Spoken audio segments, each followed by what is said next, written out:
아, 아.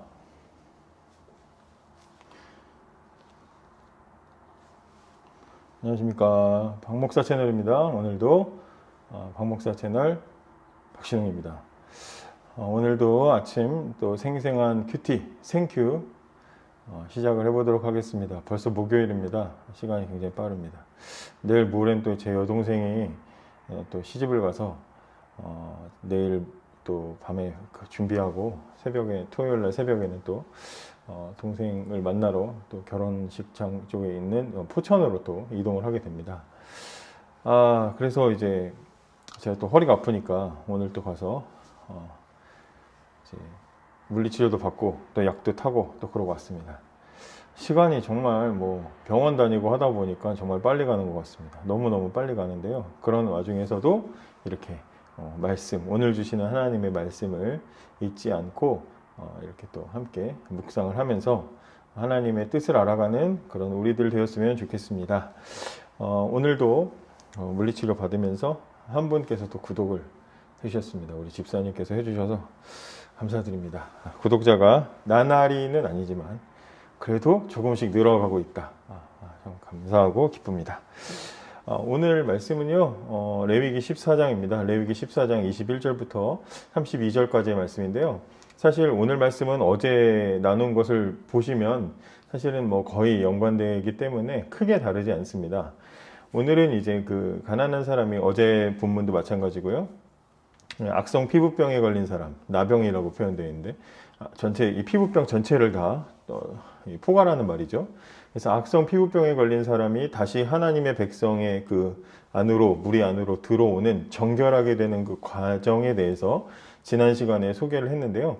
그리고 거기에 담겨 있는 어떤 그런 의미, 우리 구원에 관련된 의미에 대해서 지난 시간에 말씀이 우리에게 소개를 해줬다면 오늘은 이제 그 안에서도 가난한 사람들은 어떻게 해야 되는가를 또 다루고 있습니다. 그러니까 악성 피부병에 걸린 사람이 다시 하나님 백성 무리 안으로 들어올 때 여러 이제 그 절차가 필요하죠. 긴 시간과 또 절차가 필요합니다. 그런데 가난한 사람들은 사실 그 절차를 다 감당하기에 비용적인 문제들이 있어요. 그래서 그런 어려움들을 가진 사람들은 어떻게 하나님의 백성 무리 안으로 들어올 수 있는가, 하나님께서는 그 부분에 대해서도 또 추가적으로 말씀을 해주십니다. 사실은 하나님이 우리의 가난함, 우리의 사정을 왜 봐주십니까? 우리가 뭘 잘해서 받는 것도 아니고 못해서 죄지어서 하나님께 벌받은 사람들인데, 잘한 사람들 상 주시는 것만 해도 되는데 하나님께서는 굳이 가난한 사람, 못한 사람, 그런 사람들을 돌아오게 하는데도 하나님께서는 굉장히 많은 이 말씀을 해주시고 또 그런 절차들을 우리에게 선물해 주실 뿐만 아니라 그 중에서도 또 가난한 사람, 그 중에서도 형편이 어려운 사람들이 돌아올 수 있는 그런 길도 준비해 주시는 그런 따뜻하신 하나님, 아주 마음이 넓으신 하나님이라는 것을 말씀을 통해서 우리가 배우게 됩니다. 이전에 우리가 레위기 앞장에서도 여러 가지 말씀들 중에서도 제사들을 소개하시면서 역시 거기에서도 하나님께서는 이제 가난한 사람들에 대한 규정을 추가적으로 더 두셨다는 것을 보게 되는데, 역시 오늘 말씀에서도 가난한 사람이 악성 피부병에 걸렸다가 다시 하나님 백성으로 돌아오는 정결하게 되는 과정을 소개하고 있다는 것은 하나님께서 정말 그렇게 세심하게 우리들을 지켜보고 계시다라는 것을 알 수 있게 되고요.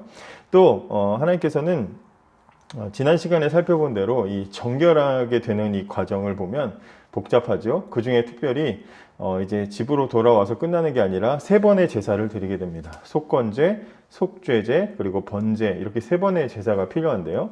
제사는 분명히 제사를 드릴 때마다 짐승을 바쳐야 되죠. 짐승을 바쳐야 되는데 제사를 드릴 때마다 짐승을 바치는 그 짐승에 대한 비용이, 짐승과 곡식에 대한 비용이 뭐 상당하겠죠. 곡식도 막 몇 리터씩 막 해야 되니까 굉장히 그 비용이 많이 만만치 않게 들었을 겁니다. 그러니까 가난한 사람들은 돌아오고 싶어도 감히 엄두를 낼 수가 없었을 겁니다. 그래서 하나님께서는 가난한 사람들을 위해서 속죄제와 번제에 관해서는 이제 그 드려야 하는 제물의 양을 상당히 이제 낮춰주셔요. 줄여주십니다. 그래서 하나님께 이 하나님의 백성이 가난해도 돌아올 수 있는 그 길에 큰 부담을 갖지 않도록 하나님께서는 그 양을 굉장히 줄여주시는 것을 오늘 말씀을 통해서 우리가 보게 됩니다. 그런데 속건제에 대해서는 하나님께서 속건제에 대해서는 그 드려지는 제물을 정하시고 가난하든 가난하지 않든 딱 양으로 딱 정하셨어요. 24절에 보면 속건제에 대해서 24절에 제사장은 속건제의 어린 양과 기름 한 록을 가져다가 여호와 앞에 흔들어 요제를 삼고 이렇게 되어 있습니다.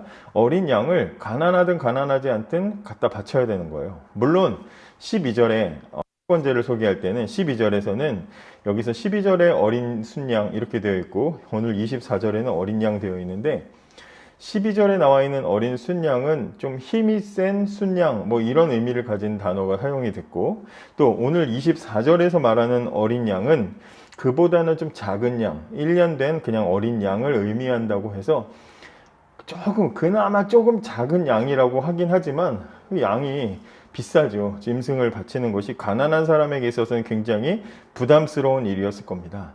근데 하나님은 속죄제나 번제에 대해서는 분명히 그 제물을 분명히 낮춰주셨는데 왜 속건제 제물에 대해서는 양을 바쳐라 라고 하나님은 왜 정하셨을까?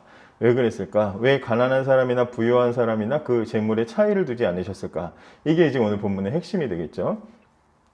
왜 그러느냐? 왜냐하면 속건제의 속성이 뭡니까? 지난 말씀들을 쭉 보시면 아시겠지만 속건제의 특성은 죄에 대해서 배상하는 의미를 가진 제사입니다. 속건제는 죄에 대해서 책임지고 배상한다는 의미가 있습니다. 죄의 책임, 배상 이것이 속건제의 핵심이죠.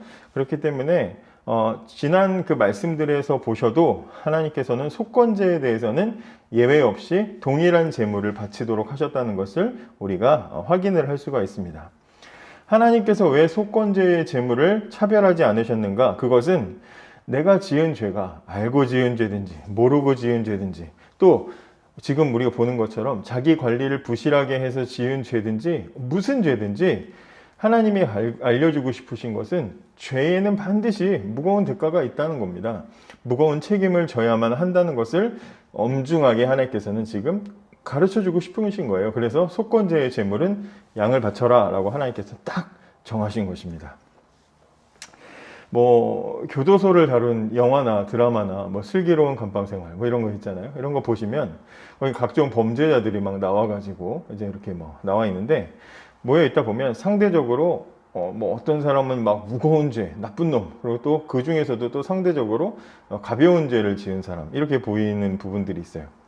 그래서 자기들끼리도 잡범이네, 중범이네 그러면서 이제 그렇게 등급을 나누는 모습들을 보게 되죠. 가벼운 죄, 무거운 죄, 형량을 내릴 때는 가벼운 죄, 무거운 죄 분명히 경범죄, 중범죄 하면서 이제 가중처벌 이러면서 거기에 대해서 이제 우리가 다루는 것들을 많이 보게 됩니다. 죄에 그렇게 무게를 두고 구별을 할 수는 있습니다. 그런데 이 속건제를 통해서 우리가 알 수 있는 게 뭡니까? 거룩하신 하나님 앞에서는 어떤 죄든지 하나님은 그 죄를 절대로 가볍게 보시지 않는다는 거예요. 죄를 가볍게 여기지 않으시는 분이 우리 하나님이시라는 겁니다. 자주 짓는 죄, 우리가 죄 중에서도 자주 짓는 죄가 있습니다. 짓다 보면 너무 친숙해요. 이제는 그게 내 것 같은 그런 죄들 있죠. 그런 죄들, 입에 예를 들어서 거짓말이나 과장이나 이런 것을 달고 사는 거, 교만함이나 나태함이나 이런 걸 달고 이제 몸에 완전히 그것이 배어 있는 이런 부분들은 어떻게 보면 친숙하다 보니까 좀 가볍게 느껴져요. 그거 그랬지 그렇게 졌지 그런 죄 지은 거지. 우리는 그렇게 생각할 수 있어도 하나님은 그 죄를 그렇게 가볍게 보시지 않으신다는 겁니다. 하나님에게 있어서 그 죄는 모두 다 무겁고 모든 죄는 다 더럽다는 거죠. 따라서 누구든지 죄인이 하나님 앞에 서면 죄에 대해서는 엄중함, 무거움을 깨닫게 하시는 것이 하나님의 마음이라는 것을 이 속건제를 통해서 우리가 배울 수 있게 됩니다. 하나님께서는 속건제를 통해서 우리에게 그것을 가르쳐 주시는 거죠. 가난한 사람이라고 할지라도 그들이 지은 죄가 절대로 부자들이 지은 죄보다 사정을 봐줘서 가볍게 봐주시거나 대충 처리하는 일이 없으시고 죄는 무겁다. 죄에는 무거운 책임이 따른다는 것을 하나님은 가르쳐주고 싶으신 거예요. 간혹 우리는 사회에서 일어나는 범죄 중에 저 사람 저 죄를 지었지만 저 죄는 참 안 좋지만 가난해서 지었어 뭐 이런 죄들이 있죠. 또는 잘 몰라서 그랬어 이런 죄들이 있습니다. 또 특히 또 그런 죄에 대해서 뭐 선처를 해줘야 된다 막 이런 여론이 막 일어나게 돼. 막 눈물 흘리는 것 또 이렇게 짠내 나는 장면 하나 나오면 그랬구나 그래서 그랬구나 그러면서 우리가 막 봐주고 싶은 그런 마음, 이제 용서해주고 싶은 그런 마음이 들 때도 있습니다. 또 요즘에 이슈되는 촉법소년 뭐 이런 부분들 있죠. 아직 자라나는 아이들이니까 걔네가 지은 죄에 대해서 좀 가볍게 처리해주자 뭐 이런 이제 정신들이 그 안에 들어있는 거죠. 그러나 우리가 레위기를 공부하는 입장에서 우리가 그런 사회 정서를 바라볼 때 어떻게 생각해야 될까? 저는 그런 사회적인 정서에 대해서 반대할 수도 있어야 된다라고 그렇게 생각을 합니다. 아무리 어리고 잘 몰라서 또 심신이 미약해서 또 가난해서 어쩔 수 없이 저지른 죄라고 할지라도 죄를 저질렀다면 그 죄에는 무거운 대가가 따른다는 것을 알려줘야 될 필요가 있다는 것이죠. 그리고 많은 사람이 함께 살아가는 사회 속에서 누군가에게 피해를 입히고 손해를 입히는 죄를 짓는 것은 그 사람의 사정이 어떻든지 나이가 어떻든지 그 사람의 마음 상태가 어떻든지 상관없이 정말 큰 잘못이라는 것을 깨닫게 하는 것이 오히려 그 사람들의 앞날, 특히 어린아이들의 그 촉법 소년들의 미래에 더 큰 교훈을 줄 수 있다는 것을 우리가 생각해 볼 필요가 있다는 것입니다.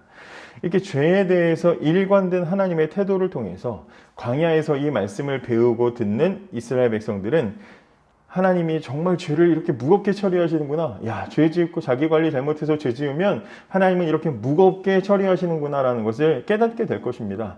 그리고 광야에서 하나님 백성들은 이런 말씀을 들을 때마다 죄를 미워하는 마음, 죄를 경계하는 마음을 갖게 될 것이고 더욱더 강하게 그런 마음을 가지면 가질수록 하나님의 백성들은 더 안전하게 보호받을 수 있었을 것입니다. 죄를 죄로 인식하게 하고 잘못에 대해서는 무거운 책임과 대가가 따른다는 것을 엄중하게 가르쳐 줄 수 있는 그런 사회, 또 그런 우리들의 생활, 또 우리 자신부터 그래야 되겠죠. 그런 우리의 자신들을 또 생각하면서 우리가 한번 또 말씀을 이렇게 생각해 보는 그런 하루가 되었으면 좋겠습니다. 감사합니다.